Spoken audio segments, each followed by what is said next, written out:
So ఇలా deep pruning చేసినప్పుడు కొత్తగా ప్రతి కొమ్మ కొత్తగా వస్తుంది. సో అలా కొత్తగా వచ్చిన కొమ్మకి శక్తి ఎక్కువగా ఉంటుంది, ప్రత్యుత్పత్తి శక్తి ఎక్కువగా ఉంటుంది, మనకు దిగుబడులు బాగా వస్తాయి. కాకపోతే డీప్ ప్రూనింగ్ చేసినప్పుడు ఒక 6 నెలలు మనకు పంట రాదు. 5 సంవత్సరాలకు ఒకసారి మనం డీప్ ప్రూనింగ్ చేస్తే ఒక 6 నెలలు డీప్ ప్రూనింగ్ చేసిన తర్వాత 6 నెలల వరకు మనకు పంట రాదు.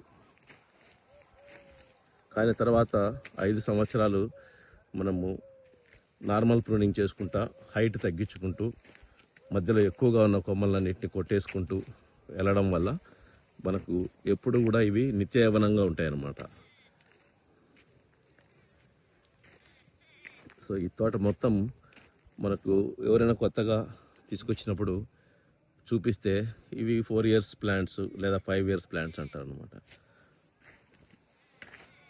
సో మీరు 15 ఏళ్ళు పెంచిన బత్తాయి తోటని తప్పనిసరి డీప్ ప్రూనింగ్ చేసుకోండి. ఇలా ప్రతి 5 సంవత్సరాలకు ఒకసారి డీప్ ప్రూనింగ్ చేయడం వల్ల మనకు తిరిగి మళ్ళీ వాటిని తీసేసి 15 సంవత్సరాల తర్వాత కాపు గాయట్లేదు తీయడము ఇలాంటి అవసరం లేదు. 5 సంవత్సరాలకు ఒకసారి డీప్ ప్రూనింగ్ చేస్తూ ఉంటే ఇలా చెట్లు అంతా కొత్తగా ఉంటాయి, ప్రతి కొమ్మ కొత్తగా ఉంటుంది, ఫ్రెష్గా. డీప్ ప్రూనింగ్ చేసినప్పుడు అన్ని కొత్త ఆకులు కొత్త కొమ్మలు వస్తాయి కాబట్టి సక్కింగ్ పెస్ట్ అటాక్, రసం పీల్చి పురుగులు ఎక్కువ అటాకింగ్ ఉంటుంది. ఆ సమయంలో మనము జాగ్రత్త వహించాలి. రసం పీల్చి పురుగులు ఎక్కువగా వస్తాయి. సో వాటి నివారణకి పిచికారీ చేసుకోవాలి.